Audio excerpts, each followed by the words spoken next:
everybody. As you can see, my background looks different than it usually does. It's because I actually came outside of my house on a day when it rained. Perfect timing. Perfect timing. Rare days. Specifically to talk in person live to two fine meteorologists who are willing to answer questions that they haven't been given prior to being seated here. There we go. Hey, I've been stumped by third graders before, so.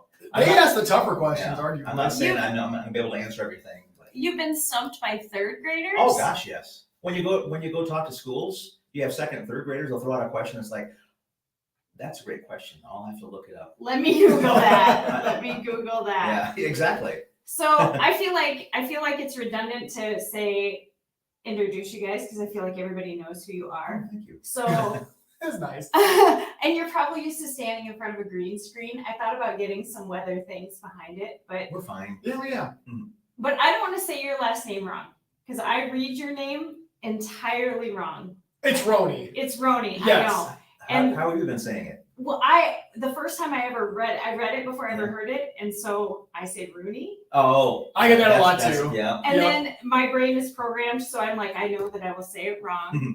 I grew up knowing the name Phil Schreck, and then I read your name before I heard it, and that's why I say it. Well, that should actually make you feel good. Well, because that means that I'm old and you're not. So, are you both from South Dakota lifelong? You want to start? Sure. I'm from Iowa. I grew up in a small town in northwest Iowa of Elta, of 2,000 people. And then I went to Iowa State University, and that's where I got my meteorology degree. And then this is my first time being in South Dakota. I'm a South Dakota resident for almost 4 years now. Okay. So did work bring you to South Dakota, or did something else bring you to South Dakota and then you had to find work? This was my second TV job, actually. I worked in Mason City, Iowa for about 7 years, and then it was time to move on. As I say, to greener pasture. And you thought we would have more exciting weather than Iowa? Oh, it's pretty comparable. But it keeps the excitement going. And then your history? Okay, so it's kind of a complicated story, but I will just try to shorten it up. My dad was in the military, so he moved around all my life. So, but originally I'm from Iowa as well. I was born in Carroll, Iowa. My mom and dad, my dad's from Templeton, Iowa. Don't know if you've heard of Templeton Rye whiskey. Anyway, they're famous for that. Yes, they have a big distillery there now. But I only lived there, I lived in Carroll for a couple of years, and then my dad joined the military for the second time, actually. He was in the military for a while. He got out, went to dental school, became a dentist. Then he was in private practice for a while. Then he went back into the Army. Then we started moving around. Okay, so Fort Rucker, Alabama. Back to Templeton, Iowa when he went to Vietnam in '67. Then from there, when he came back from Vietnam, he went to Fort Leavenworth, Kansas, then Fort Sill, Oklahoma, then Korea for a couple of years, then back to Kansas. And when they moved back to Kansas, that's when I went to school at Iowa State University, same as Tyler. I'm going to guess that you wanted to become a meteorologist because you lived a large chunk of time in the Tornado Alley. Especially the Oklahoma part. Is that really it? Yeah, that's it. Oh, wow. That was just me. Yes. The Oklahoma part especially, because that's when I was probably, so that would have been from 1973 to 1977. So I'd have been 13 to 17 years old at that point. Kind of like my formative years, So, and I just became really fascinated in the weather at that point. Why is this doing this to us? And so then I went, that's why I became interested in weather, and then went to school at Iowa State, got my meteorology degree. My first job was doing weekend weather.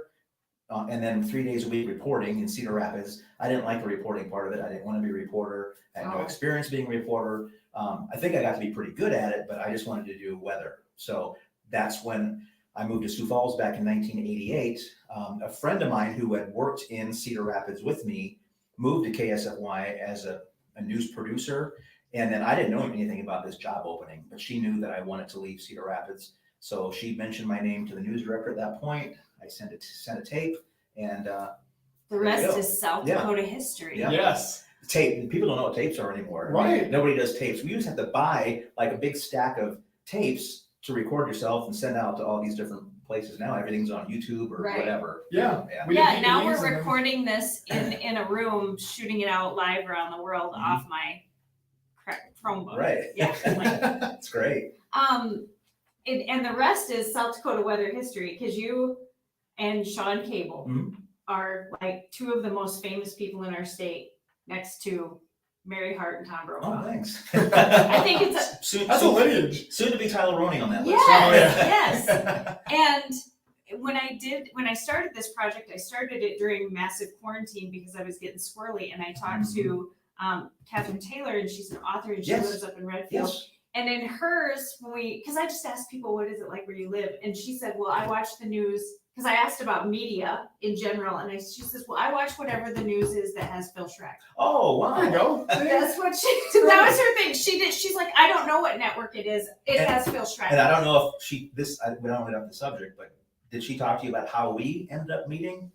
No, she just defined like an entire genre of media as well, wherever Phil Schreck is. It's a different story. Maybe we can tell some other time. But we're both big James Taylor fans, and basically we met each other on James Taylor's official website forum, and I figured out that she was from South Dakota. She figured out who I was. Anyway, but yeah, so that's how we met. Yeah. That's so funny. Yeah, she gets all of her news from you. Oh, so wow. you're still reporting There whether you you go. mean to be or not. Nice. Okay. What I did was I kind of crowdsourced. I asked a few people and I said, what are some good weather questions? My first weather question is Wait a minute, you don't have these written down? They're all up in here? Oh, good for you. Good. yeah. Okay. My first weather question is, how come you guys don't give hair alerts? Like I woke up today not Oh, we knowing I was should. going to have to use so much product. I suppose. Well, I guess if we say it's going to be humid, then you should just know that it's going to be a bad hair day. That's true. So, That's true. you know. Okay, that question's out of the way. We need a scale, don't we? A There little should- graphic there to should show be the different like a hair. graphic in the corner. Like where you have the thermometer with the heat rising, you should have someone whose hair is just getting poofier and poofier. Yeah. Like that should be a thing. But yeah, if it's going to be humid, it's going to be a bad hair day. Okay. Most important Or windy. question is out of the way. Or windy, yeah. Windy, yeah. Well, every day in South Dakota. Yeah, just about. One of my questions is obviously meteorology it's you're no longer just weathermen or weather people or the weather. You're not just holding a pointer up at the little sunshine or whatever. There's so much science to it. If you were to say to a layperson, what kind of science do you call meteorology? It's the study of what kind of an ology is it? Study of weather. I mean, Of weather. meteorology, if you break it down, I don't mean to answer. No, we're just going But to talk together. I think meteor in its original form doesn't mean the meteors that come in from, Right. from We've gotten that space. before. It's Right. anything that's floating in the air, basically. Right. So it could be a raindrop, it could be a snowflake, it could be a hailstone, anything. So that's what meteorology is. It's basically the study of things things in the air. If you want to break it down. There's even a little bit of hit of psychology in there too. Just a little bit. Yeah. You know? Could But be. more weather, obviously. Now, but, now it's people batting tweets out of the air and Yes. drawing, Yeah. a lot of Sharpie drawing and things like Oh, that. yes. What about a science like that? I mean, obviously we talked about you growing up in Tornado Alley and Mhm. having a lot of weather experiences. What drew you into this type of science? Honestly, whenever we had really just nasty storms, and again, we lived in Iowa, so they weren't, quite as bad as what you'd get down in Kansas and Oklahoma, but I always would want to run outside and just watch it, and obviously my mom tried to pull me back inside because you're not You supposed were to be meant outside. to come to South Dakota. We're all out there like, Just what we tell people not to do. I know, yeah. So here I am doing the opposite at the time, but no, and it's funny because growing up, it was watching cartoons, a little bit of sports, but a lot of Weather Channel. Yeah. Loved watching Weather I do Channel, too. like the old school weather. Nothing against them nowadays, but you remember, like those Oh yeah, old days. and Jim Cantori was one of the originals, and he's still on there. Still I think there? He's the only one, I think. But oh yeah, I still have the Weather Channel on up a lot at home. I mean, Yeah, I just like to have it on the background, so even if I'm not really watching or listening, it just kind of maybe by osmosis, kind of just not so much here because they don't really talk a lot about what's going on in our immediate area, unless something's going on. right. But just to kind of know what's going on across the country, but it's always on. yeah. Right. Do you feel like at any time in either of your lives you would have considered yourself a storm chaser? Were you- Not did you- me. Not you at all? No? I don't think so. I mean, I don't know. It's such a weird thing nowadays. I think too, and I think there are. Well, go ahead. Oh, I think it's just becoming. It's evolving into something a little more. Like a reality TV. Yes. Rather, Yes. rather than the science. Exactly. I Yes. think maybe that's a better way to answer my question. Yeah. Is what do you find yourself more drawn to? The adventure of it or the why is it occurring?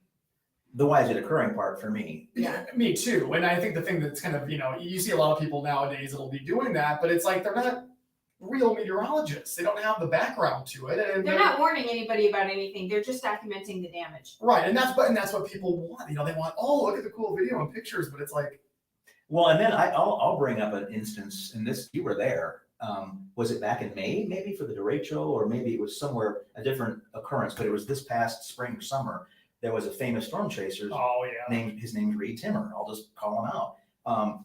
He does a lot of good stuff, but they were live in their car. You remember this, right? Yeah. And they were showing the radar, and they were talking about, oh, look at this computer model. There's a big tornado going to hit right towards Sioux Falls. Man, you better watch. And they were like hooping and hollering and laughing and having the greatest time. I'm like, dude, you're laughing about Something that a might, possibly big storm that's going that to come might to. kill people. Yeah. And Right. ultimately, Sioux Falls did I mean, lose literally, somebody. they were literally Yeah. screaming with joy because they thought, and thankfully it didn't happen, but they thought there was going to be this big storm hitting right towards Sioux Falls, and they were going to hit right up to Sioux Falls. And they were going to get the YouTube moment. Yes. Yeah.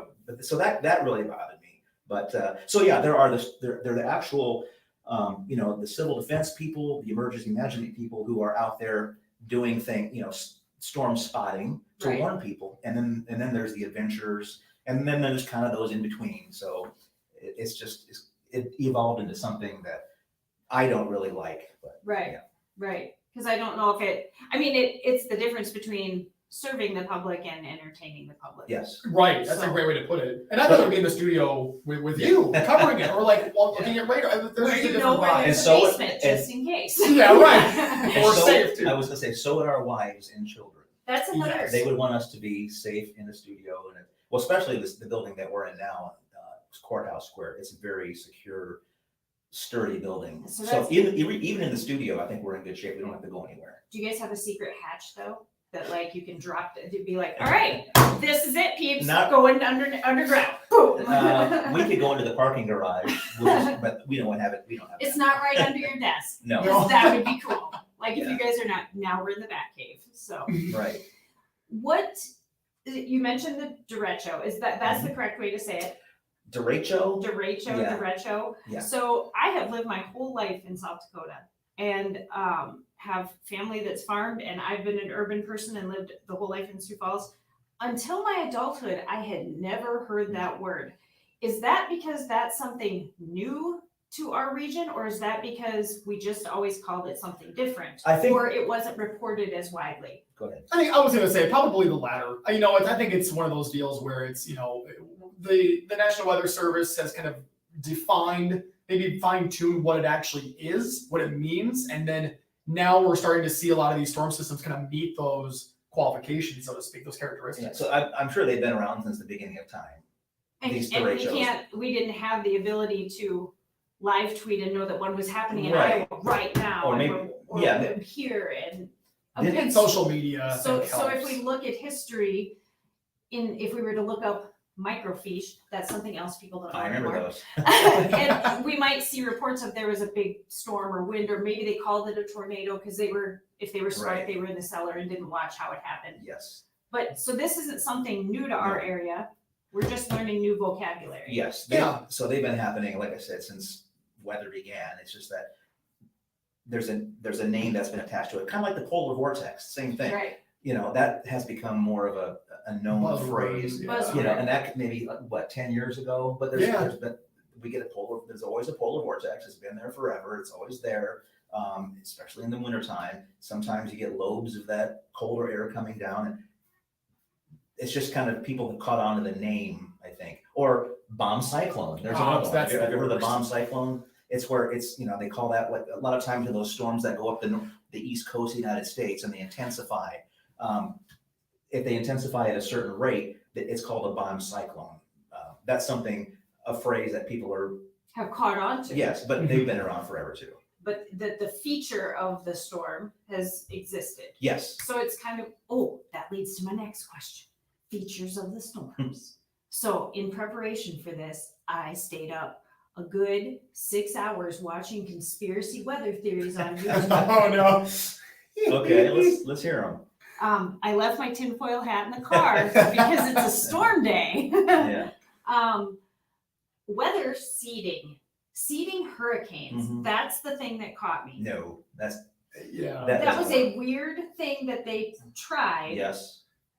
And whatever would have made why?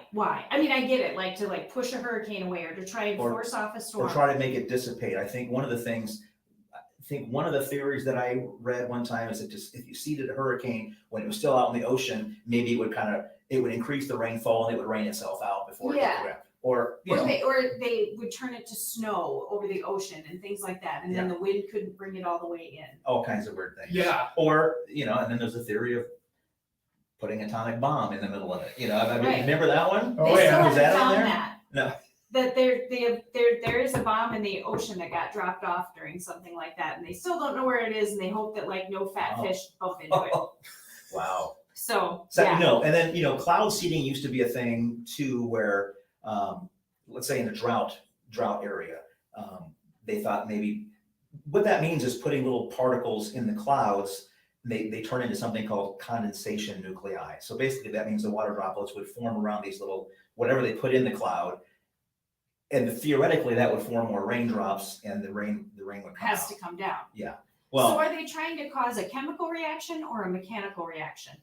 well, go ahead. Well, I was gonna say, well, it kind of reminds me of what they did or what they were talking about doing in the Olympics in 2008 in China, because they were mentioning a lot about that too, because they were really concerned about the weather situation over there at that time. Is that when it was so hot, or I don't remember? I believe it was, yeah, it would have been, I think like 2008 Okay. or whatever it was, but yeah, they were trying to make sure like everything was gonna go well, but and that's like, oh, okay. So I guess it would be a physical reaction, because that's where raindrops form.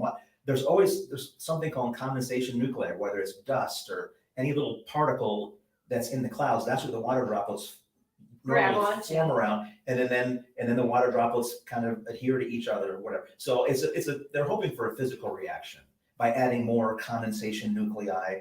And I can't remember what they used to use for cloud seeding.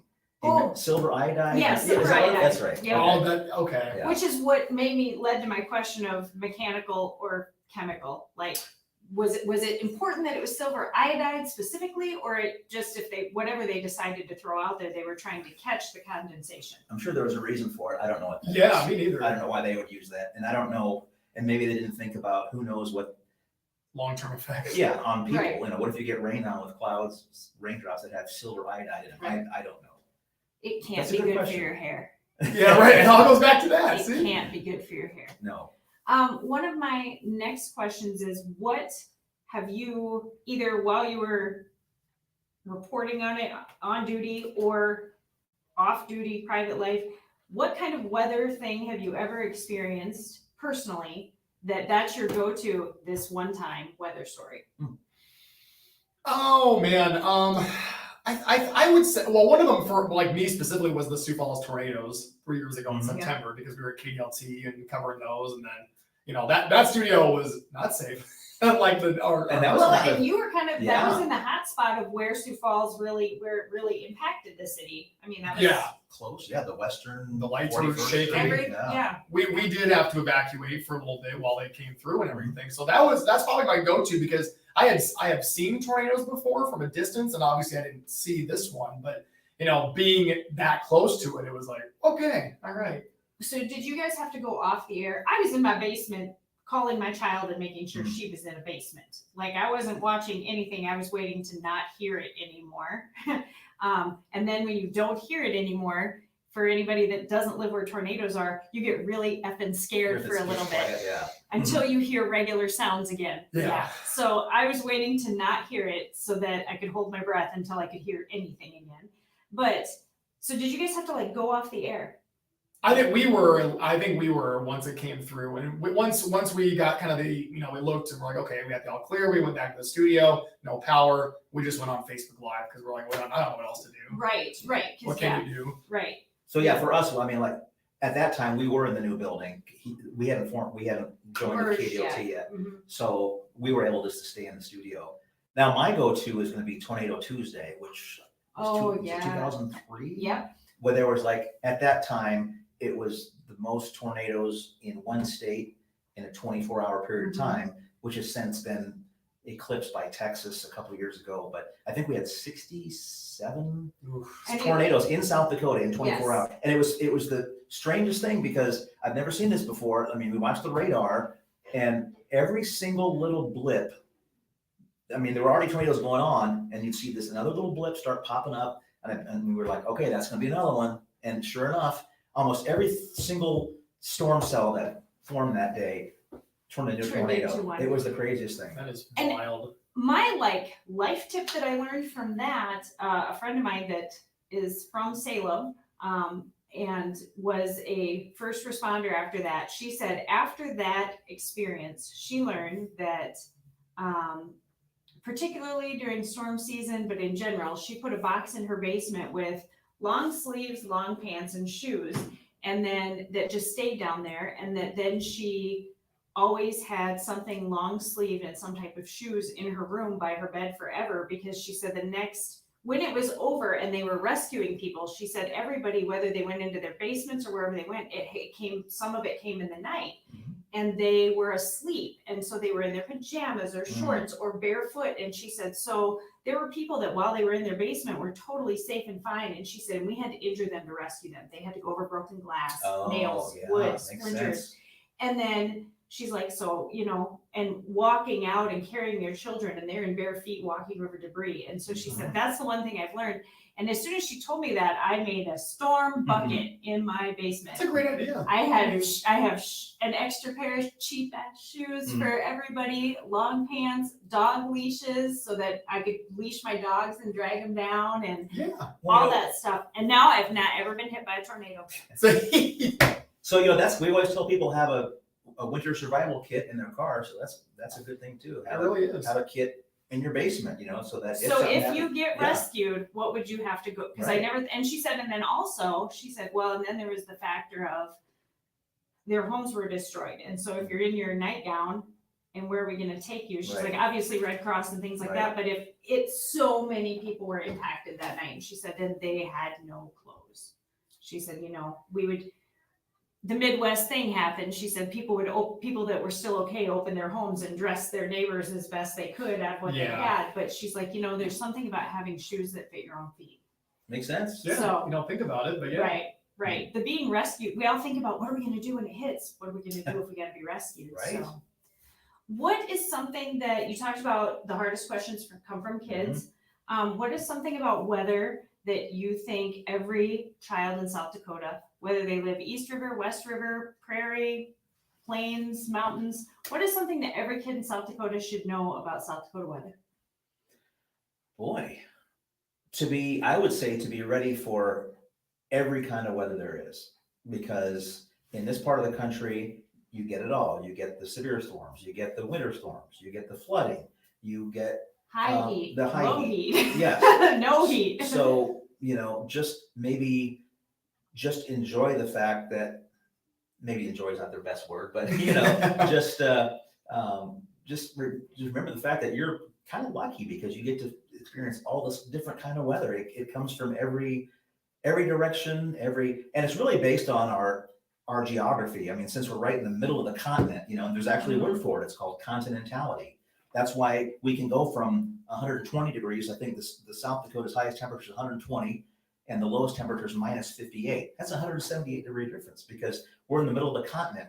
There's really no major water around us. There's no, big mountain ranges, close by. There's the hills, and that does affect Rapid City, but not us so much. But yeah, just enjoy the fact that you get to see everything. Yeah, I would totally agree with that too, because when you look at like our, highest heat index of the summer versus the lowest wind chill of the winter, you're talking, around 150 degrees right there. Yeah. So, you got to really be prepared for just everything. And so, there's really never a dull moment, I wouldn't say. We just have we have every season. Sometimes you joke about the Midwest having a million seasons, but Right. Every season, every week. Yeah, and know the safety procedures that, you need, whether it's tornadoes or severe thunderstorms or winter storms, hopefully your parents, talk to your parents about what are we going to do if this happens? Right. What are we going to do if that happens? Don't wait until it actually happens until you ask that question. Right.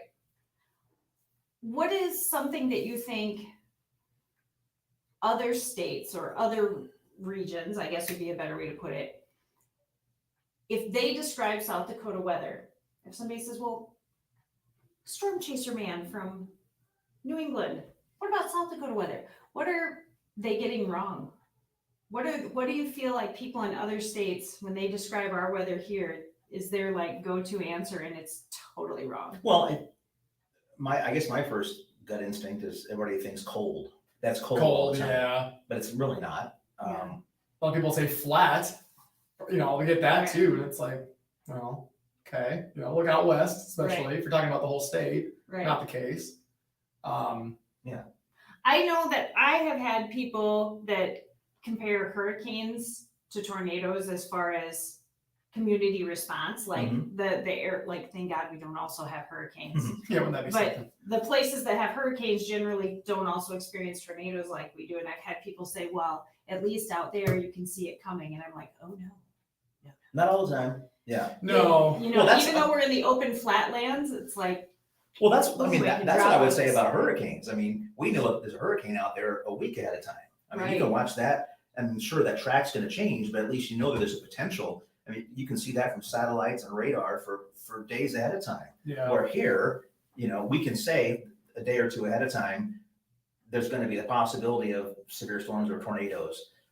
but where it's going to Right. pull down. Right. You can refine, but yes, where exactly the tornadoes going to form, nobody knows. I mean, with a hurricane, a lot of times they're pretty good at, a day ahead of time. Here's exactly where that eye is going to hit, and that cone, so. There's a range of people that should get ready. Yes. Yeah. Yeah, and well, I was going to add to that too. It's like, with hurricane forecasting, yeah, that's got to be incredibly challenging. No disrespect to those guys, but obviously, you're talking about tornadoes, and you just throw out a map of South Dakota, all the ingredients are there, It you could can be s- all of us in one night. It could be one random spot. Yeah. How do Yeah. you say, if a hurricane goes over South Dakota, then it's like, well, yes, we're going to see rain over much of the state, but where is that tornado going to form, or plural tornadoes? Pretty challenging. Now we're going to talk about vocabulary again. You might have posted something about heat lightning that people say, and I grew up with that phrase, heat lightning. And I've always known that if I was closer to that lightning, I would also hear the thunder. But for our area, why do we seem to experience that more during certain types of heat, where we see that lightning from so far away for so long, and it's like, and those tend to be the nights where we want a storm to come. Well, It's so hot. I've always heard that. I always heard that from my parents, like my family, just like older, just like, oh, there's heat lightning with just no explanation. But you know that it's not a thing, right? Right, exactly. There shouldn't even be a phrase called heat lightning because there's no such thing. Right. And I always just kind of assigned it to, it is so hot and we see that lightning and we wish it would storm. Well- so we just call it heat lightning. But so, and normally it does happen in the summer, and it's hot, okay? So basically what you're seeing is, because the earth is round. Oh, thank you. Yeah. I also Yes. fell down another rabbit hole There you go. later. Oh, no. So there are storms happening All around below the world all horizon. time. They're below the horizon. Mhm. So they're so far away that you can't hear the thunder, Mhm. but you can see the flashes of lightning, even though they're below. You don't actually see You're the bolt, seeing but the you can, reflection yeah, in a way. off the atmosphere, sure. Right. So you are seeing actual lightning from storms that are below the horizon, and you're not hearing the thunder because they're so far away. And it's just so hot out. We're all outside wishing it was raining. And normally it happens in the summertime when it tends to be hot. Right. Sure. What about my other thing that I don't know? This is the opposite of heat lightning. I always call them cold funnels. When we see the little zippers of, Yeah. and it Oh, yeah. does, it looks like a clip art, a tiny clip art of a tornado. And people are like, okay, we have funnel formation on 12th Street. And it's like, Yeah. I don't think so. What are those? Well, so I know the Weather Service does not like the term cold air funnels because it's not really. It used to be they thought, well, there was people would think there's a pool of cool air up above the clouds or in the clouds, and it's dropping down, and that's what's forming the funnel. Well, that's not really how it. So now the Weather Service just calls them weak funnels. Weak funnels, yeah. And So are they really like embryonic tornadoes? they're They don't have any of the same features as a tornado, really. no, Right. 95% of the time not. I mean, or maybe even more. Yeah. They're not formed by the big cumulonimbus clouds. It's not the same formation at all. It's just it's a different mechanism altogether. And more than likely, it's not going to cause any damage. Or that's why they don't put out warnings for them or anything like that. Or Right. even touchdown. Yeah, they don't Yeah. even string all the way to the ground. So it's sort of like when the guy at the club screws the fog machine up. There you go. Yeah. That would be There you my go. go-to story. We'll tell that later. What is something that you think when South Dakotans are describing our own weather, besides cold funnels and heat lighting, what is something that if a South Dakotan is talking about our weather, either to each other or to people not from here, what are we getting wrong? God, we're never wrong, so I don't know how that. No, well, you guys are weathermen are never wrong. What are the general population though when we're describing? I think people still, well, and maybe this finally disproves this theory that a tornado is never going to happen in a city. I was always told that a tornado would never cross water, and so we were safe in certain parts of this city because the river makes a circle, and so that you were protected. Like I grew up down by John Morrell, believing I'm never going to have a tornado hit my house because the river's on both sides. Do you live on Riverside? Yes, So- I so did. did my wife. She So grew did up your wife. Mulberry Yep, Street, I yeah. know. Does her mom's the cake lady? No, I don't think so. Her mom wasn't the cake Lucille? lady? No, Oh, I don't think so. She made good cakes, but I don't think she was known as the cake lady. Her name was Lucille Parsons. maybe they lived on the same street. Oh, maybe Mulberry Street, but we Yeah. digress. But yeah, so yeah, the tornadoes can cross water. Tornadoes can occur in the city, and we've seen that Mhm. now. And I'm not sure. I mean, do you have any? I'm trying to think of something like, just like even talking to people randomly, like in the store, like they come up. Like I'm just trying to think of anything like that. I got one. Okay. So people always talk about when I first moved here, something called the Sioux Falls split. You ever heard of Or that? the bubble, the Sioux Falls bubble. Yeah. Yeah. And maybe it's the same thing about the river or whatever. They said the storms always come to Sioux Falls and they always split around, and one And goes they- north and one goes south and they come back together. Well, we've seen lately too that that's not the case. And with Right. with the derechos and the tornadoes that happen in Sioux Falls. So I think the Sioux Falls split is not a thing. All it takes is like 2 occasions for that to happen, and people go, "Oh, it's Yeah. gospel. That's a real Yeah. thing." It's Right. like, come on. Well, and I think that with Sioux Falls being the most, the place where the most people live in one Sure. area, but having gone many, many years without something, Right. like not getting, Oklahoma, for example, where entire cities getting laid out by tornadoes, and Yeah. we just luck of the draw and have never Exactly. been laid out, so people Yes. think that we have some kind of magic. Right. And if you think So, and I could, and if you look at a map of the United States and you see where the populated areas are and where there's not very much population, there's a lot more area that's not populated. right, And that's where most of the weather's going to happen because but no because one's of there math. to know. Right. So yes, it's just a matter of luck or Right. good fortune that we hadn't been hit by a tornado in Sioux Falls for so many years, and so it doesn't happen. One of the questions that somebody said I should ask is, and this was in line with the idea of like, is our weather changing? I mean, we know I believe in climate change. Yeah. Yeah. Our weather's changing. New things are that idea of derechos. Have they always been there? Things like that. Mhm. They suggested I ask if you're in the water, say on a canoe or a kayak, is there, and it's a great day, beautiful day. There's a reason you went out canoeing or kayaking. Other than obviously like lightning is a sign of get off the water. Right. Are there any other things that people should kind of be aware of in their peripheral that, if this starts to happen, might want to get off the water? Thunder. Just Like hearing thunder Thunder, yeah. without even seeing the lightning. If you hear some thunder, get off the water. And I thought you were going to ask how far you had to be away from a lightning bolt if you're in the water before it's not electrical anymore. You know what I'm saying? Like, let's say you're in a pool or a lake or something, and a lightning bolt hits. I don't know that answer to that question, but I thought you were going to ask that. But there's got to be at some point some distance away from that lightning bolt where the electricity is not going to harm you. But I don't know what that is. But Let's you don't want not to take that test shit. it. You don't want to take No. this. No. But yeah, if you hear thunder, Any sort of, big, tall cloud formation, sometimes you start to see something building out in distance. But yeah, I think thunder would be the number one go-to. What about temperature change? when When we have sudden cold drops, like, well, that's a good point too, because a lot of times you could get a gust front, Gust front Coming and in. it- which is basically the cool air coming in from an approaching thunderstorm. Usually that thunderstorm is going to be raining, and the rain cools the air, and you can get a push of colder air coming out ahead of that. So if you notice that, I would get off the water too. But if there's no clouds around or anything like that, and maybe it's just the passing of a cold front, which is not accompanied by any storms, that wouldn't be an issue. But most of the time, it usually would mean if you feel that big temperature drop, I would get off the water, especially if there's clouds around. Right. What about, we always talk about, well, like days like today where I don't wear my tinfoil hat outside. We're great outdoors place, golfing, sitting on your metal bleachers, things like that. Do people wait till they see the lightning to get off that? Or do, like you said, if you hear thunder, even if you don't see lightning? I would not wait for the lightning. I would No. say as soon as you hear thunder, don't wait for the lightning. Because what do they say? When thunder roars, get indoors. That's the, same thing as turn around, don't drown, don't drive through water. Don't go through the water. Just remember that too. When thunder roars, head indoors. So, or make sure you have your Dakota News Now weather app with you so you can look at it.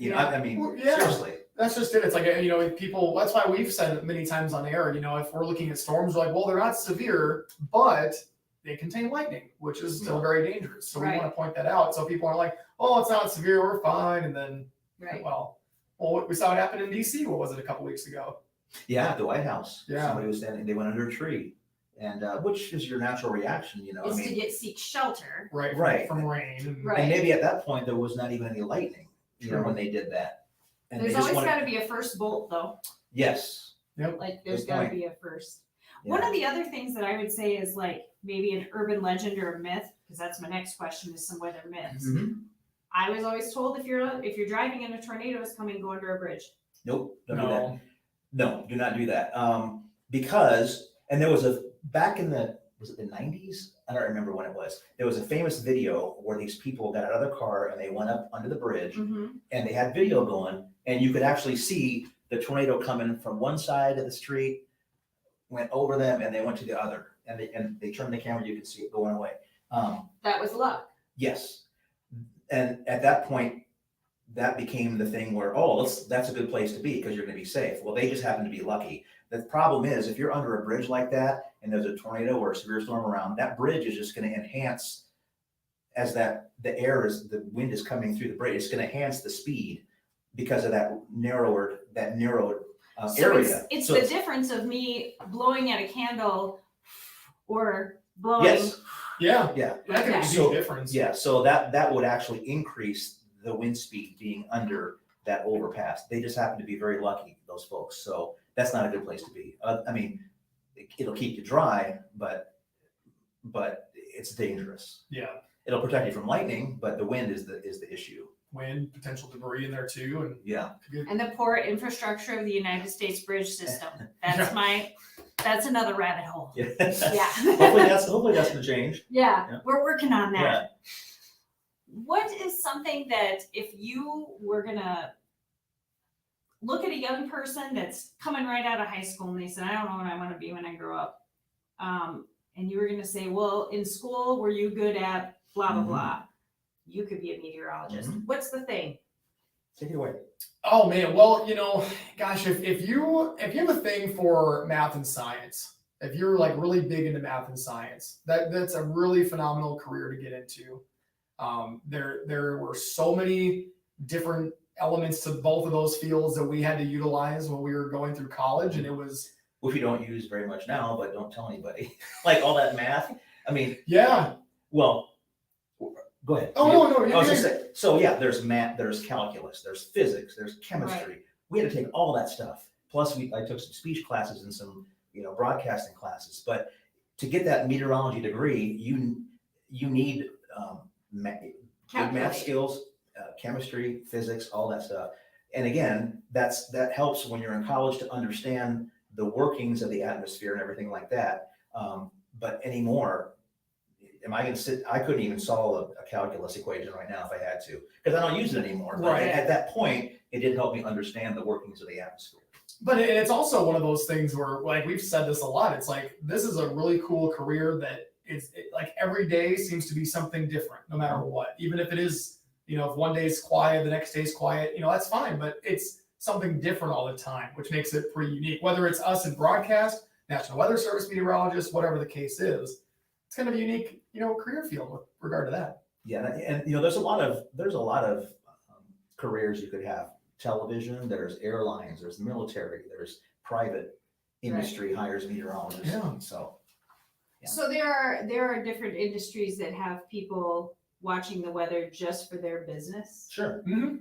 For, let's say, I don't know, let's take an They've got example. their own in-house second opinion. Oh, I'm sure. You But, know? Twins, Minnesota Twins. They have a meteorologist on staff that's just hanging out. I don't think watching. it's probably not his only job, right? But he I was gonna say kind of a side like a gig. part-time job. But yeah, he tweets out, everything. He follows the weather for the Twins, and I think keeps the umpires. His name is Mace Michaels. He's like That's he right, actually worked for us for a little while. He does, what do you call it? Freelance. Freelance. Yeah, stuff. yeah. You could be a freelance You meteorologist. can, but you need to be willing to get up and travel, and maybe be away But from your maybe if family. that's what you want. Sure. Yeah. Yeah. Absolutely. Yeah. But yeah, I would tell them, bone up on your math and science and that kind of stuff, and don't be afraid to be up in front of people. Take some speech classes, that kind of stuff. What is something that you think? I feel like you guys, your demographic, your audience is statewide, definitely, especially in an emergency situation. But your focal point is Sioux Falls. Sioux Falls people know you guys. Sioux Falls people watch you guys. Sioux Falls people live indoors. What is something that urban South Dakotans? I mean, we are majority a rural state. Right. Way more people are living out on the prairie, cumulatively. Right. And their experience is totally different. I know sometimes news stations get flack for breaking in with weather stuff because people are like, it's fine where I am. I can see out the window, it's fine. What are something that urban people are taking for granted in the bigger picture of how weather affects our ag families, our rural families? Well, I guess the first thing I would say is we have to be careful about talking about, oh, it's going to rain again. It's not great for outdoor plants. Well, it's great for the agriculture community. They Right. get that. So I would say that people living in the urban areas like Sioux Falls are more interested in having their grass looking nice, or, Right. or Or if they can have drinks on the patio. Yes. Or Yeah. our when we say we want it to rain or we want it to be cooler, we want it to whatever, it's more about our social lives than our whole life, our fiscal life. Yes. Yeah, like my brother that's a farmer that was baling hay on that blazedly hot day where we were telling people don't go outside, you'll die. My brother had to bail because it was gonna rain. Yep. Like it wasn't a choice. right? And that's for many people, that's their livelihood, that's their industry. Yeah, we have to be mindful of that all the time too, when we talk about whether the rain is going to be a good thing or a bad thing, or that that kind Right. of thing. And we got to remember, when you're talking about the heat, sometimes people will say, well, it's summer, it's supposed to be hot. Well, and we always make the point that heat kills more people every year across the country than any other weather-related phenomenon. So Number one. that's why we Right. make a big deal of Sneaks up on a person. it does, yes. Especially at night, when it doesn't cool down at night. That's the problem. If people don't have a way to cool down their house, it's hot during the day, doesn't cool off that much at night, especially inside the house. So Right. that's a concern. Right. What is something that you think the rural families are not realizing about how weather impacts the daily life in our day-to-day in urban areas? Or do you think, I thought about that. yeah, the balance. I do think there is a little bit of the fight for you guys to have to, like you said, to be almost like the emotional level of, we have to be respectful of. In the rural areas, Right. it's their life if a derecho wipes out the farm. Yeah. But then we also went through where we lost business structures and jobs right. and things like that. What is something you think that they're missing? That's a toughie. I don't Yeah. know. I guess since I'm not a rural person, Mm-hmm. I don't know how to answer that question. It's a good one. Yeah. But you're right. I mean, But yeah. how to, I don't know. Until we had now I don't know, it was many years ago, it was the ice storm in April where the city was without power, and for like the longest time a city of our size in South Dakota in my lifetime, it was like, really, 4 days, 5 days, Yeah. no power. And things like that. We've recently, I feel like in this last year, we've had a lot of power outages due to wind, and people are always trying to blame the energy companies for not getting it back up. And I'm like, yeah, you go out and be a power line man. Well, true. Karen. Yes. So Well, I think the rural folk have, when something like that happens, I have to imagine it's kind of like, okay, well, they have like an immediate go-to, here's how they can cope. a lot of them have generators and things like that, and we don't. Like, we kind of shut down. Yeah. If there's no Wi-Fi for 15 minutes, that's the end of the world. I think, and I'm not saying that's how everybody is, but Right. But it is how a lot of us are. And then on the farm, your mom would say, well, you need to get out and do chores. Yeah, I mean, they're very hardy people, and maybe Yes. maybe they look at the city folk like us and say, "You're, deal with it. Yeah, Come get on, over Suck it. it up. Yep. Yeah. suck it up, and just like we do, That would be kind of another question too. Do you feel like the dramatic and the critical weather events in South Dakota get less national exposure than, say, a Hurricane Katrina? Obviously, Well, sure. no one Yeah. can compare anything that happened here to like what happened there. But even some smaller scale storms, do you feel like South Dakotans that we do just suck it up and we're like, yeah, another day on the prairie? I think so. Yeah, I would say so most of the time. Absolutely. And as far as the national coverage is concerned, yeah, because it just the nature of our geography and the population, it doesn't affect as many people, so it Right. might not make the national news. Even if there was a tornado that wiped out, like Spencer, South Dakota, back in '98. I don't even remember how much, if that got any national coverage, but. And that would have been another example where people whose houses were still standing dressed their neighbors, fed their neighbors, took care of things until it was time. I don't remember FEMA coming. Not saying that maybe they didn't, who knows, but I don't remember us waiting for someone to come from somewhere else to take care of us. Yeah. I mean, that was Bill Janklow's one of his big moments, when he was there with the bullhorn, it was pretty impressive that the response to that Right. particular incident. And it was basically all local, and I'm sure that I guess I don't know if FEMA came in or not later, but it was mainly a local response. Right.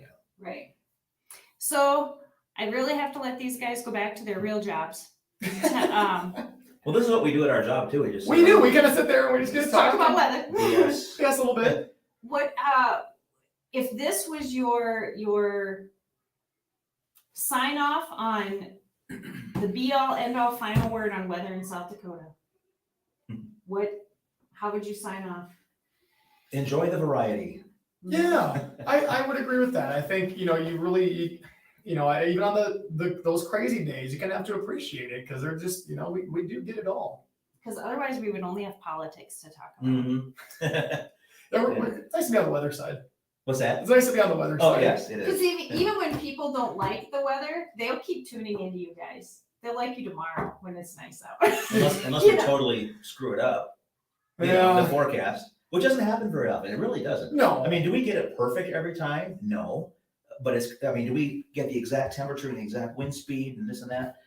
No, but it's going to be very close most of the time. Yeah. I mean, and so I don't remember the last time we totally screwed something up, especially in the next, in the short term. I mean, once you get we do a 10 The day 7 days, 10 well, days. yeah. 14 Once you get days, 8, right? 9, 10 days out, I'm not going to say it's guesswork, but it's close to guesswork. Yeah, I mean, it there's things we changes look- so much. There's things we after. look at, and we tell people that too. But I mean, for the next 2 or 3 days, it's gotten a lot better since I started in 1988. Even the next 5 days, I think the accuracy has gotten a lot better. Just the technological differences from your start in the career to where you are now. Right. It's huge. Yeah, because you were like using Stonehenge and sundials, right? Just about. Yeah. My very first job I was still in college, and we actually had to take these cardboard printouts with the United States on them and take different color chalk, and draw the fronts and stuff on it, put those in front of the camera, and they would take a picture of it, and then that's what they would put behind you during the weather. So, and just change those out. So that's how I used to do it. Would have been back in 1985. Wow. Something like that. So, but anyway, It's incredible to think You about. weren't even born yet. Wasn't born yet. Was close, but I'm like, oh man, imagining that. it was nice because when I was at Iowa State, there was an ABC affiliate right on campus, Oh. WI, which they've since moved to Des Moines. But that was such a great learning ground for students. They would hire students to, whether it be run camera or maybe even be on camera like I was, to do weekend weather and morning weather. And I feel bad for the students that are there now. But although they do have Don't they have their own studio now? They do Eyes in the Skies or something like that? Yeah, the old studio's still there, but of course, like everything's all pretty much gone. Do they do that at the old building, the WI building? No, Oh, okay. well, I was the last class to use that. Oh, okay. Oh. And that was it. What a time! Isn't that weird to think about? Yeah. That was your overlap in the educational part of your industry. Yes. Yeah, Yeah. that's so funny to think about. Yeah. Well, I thank you guys for coming and talking to me about weather. I'm going to find somebody West River that's going to talk about, and I want to find somebody from, I always forget about the far north of South Dakota. I'm like, if you get above 90, what is there to know? Yeah. There's stuff to know. I think that would be the one other question is I often feel like the weather follows 29 and 90 just as closely as tourists. Like there has to be weather happening in Hardin County. Mm-hmm. But unless it's a fire, I don't know that we hear about it on a statewide level. There Right. has to be weather happening in Cheyenne River, but Yep. none of us hear about it. Like, unless there's a fire or a tornado that wipes out an entire Right. community, things like that. So I think that again is probably just kind of about how media works and how we're all our own media now. But a lot of people believe the weather just follows 29. Well, I see what you're 90. saying. Yeah. Well, but we do cover a pretty big area. You know, we go out to a little past Pier and north up to Mhm. Mobridge. You know, so we try to show all that on our weather maps on Right. a daily basis. Temperatures out there, and you know, on our future casts and all the computer models and stuff. So we hopefully people in those areas will be able to see what the weather's going to be like in their area, even if we don't specifically say their town. or Right, whatever. right, Yeah. right. Yeah.